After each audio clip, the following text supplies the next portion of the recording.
Voilà, merci, merci Sylvie, merci Mariam également. Donc, on va évoluer dans cette conversation. Euh, Mariam, je vais te poser certaines questions. Si certaines te gênent, évidemment, tu n'y réponds pas. OK? Je vais le faire avec beaucoup de politesse, mais pour que... Je suis prête à répondre à toutes vos questions sans tabou. Merci Mariam, pour que je comprenne, pour que le public comprenne, et puis toutes les personnes qui vont regarder cette émission euh, Oui. par la suite. Alors, je, moi, j'essaie de visualiser, je voudrais visualiser ça. Euh, Mhm. j'ai toujours entendu parler de l'excision, je connais certaines des conséquences là, mais c'est la première fois que, enfin, depuis la dernière fois là, et aujourd'hui avec toi, n'est-ce pas, première fois que j'ai la possibilité de parler à une femme qui me dit qu'elle est excisée et par le même coup qui accepte d'en parler. Donc, je voudrais visualiser, Mariam, comment concrètement ça se passe? Comment est-ce que tu nous expliquais tout à l'heure tout le conditionnement psychologique, culturel de l'excision. Mais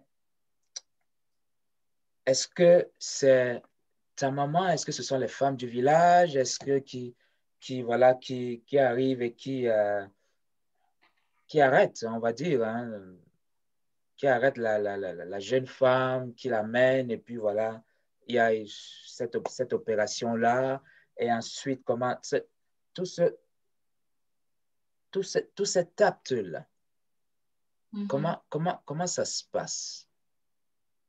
Ben, ce que je voulais dire d'abord, c'est que l'excision est pratiquée au niveau de toutes les couches sociales, que ce soit en milieu urbain, rural et même au sein de la diaspora malienne. Donc, mais d'une communauté à une autre, donc les pratiques, les rituels changent un peu. Personnellement, moi, j'ai aucun souvenir, heureusement, j'ai aucun souvenir de mon cas parce que d'après ce qu'on m'a raconté, j'ai été bébé. J'ai été excisée quand j'étais encore bébé.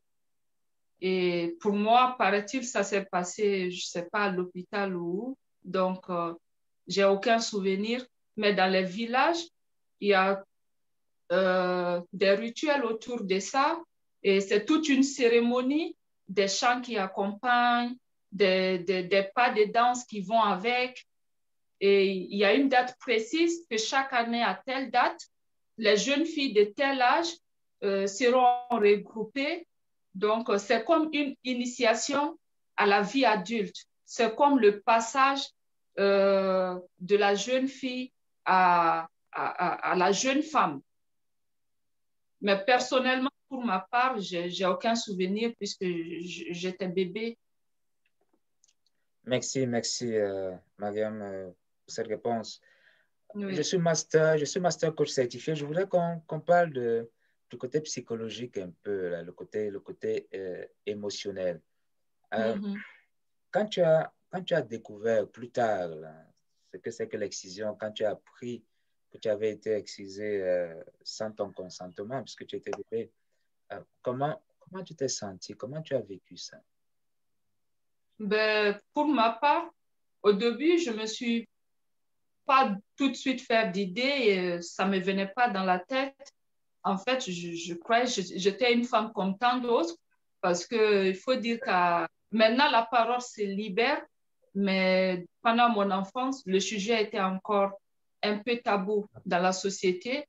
Et c'est pour ça que je vous ai dit la dernière fois qu'il est important de briser ce silence.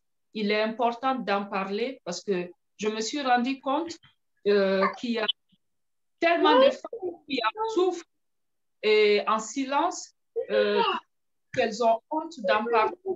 Moi, je leur dirais non, il ne faut pas avoir honte. Au contraire, il faut l'assumer, il faut en parler. Ça pourrait aider tant d'autres. Euh, donc, pas comme je viens de dire, je ne me faisais pas d'idées. J'avais une vie normale et tout. Et pour être franche, ça ne m'intéressait même pas de savoir au début si j'avais été excisée ou pas. Mais c'est quand j'ai commencé à avoir certaines complications, j'ai commencé à m'intéresser au sujet, j'ai commencé à faire des recherches et je me suis rendu compte en fait que waouh, j'ai été excisée. Pour ma part, c'est vrai, j'étais triste, mais à la fois, je n'en voulais pas à mes parents et j'en ai discuté à ma mère qui est avec nous ici et qui m'avait ouvertement demandé pardon parce que quand on analyse, les parents étaient aussi victimes de cette tradition.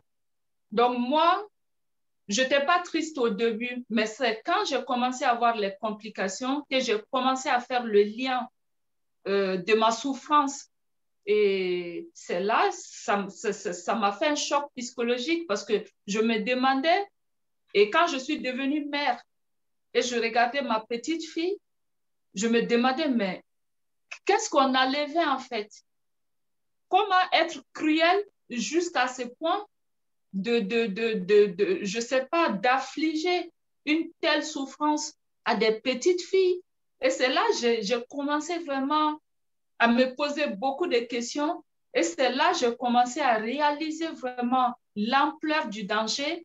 Et, et voilà quoi.